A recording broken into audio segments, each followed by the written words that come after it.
Hello, Amika. I've heard you can speak a lot of different languages. Is that true? Yes, that is true. I can speak many languages including German, English, French, Japanese, Chinese and much more. Give me a tongue twister in Japanese, please, and say it twice. しめしめしながら針を投げる試験官。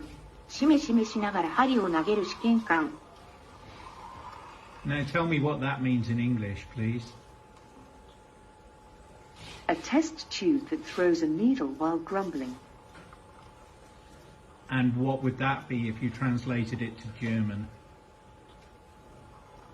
Ein Teströhrchen, das eine Nadel wirft und leise brummt. And what's the weather like today in Berlin in German, please?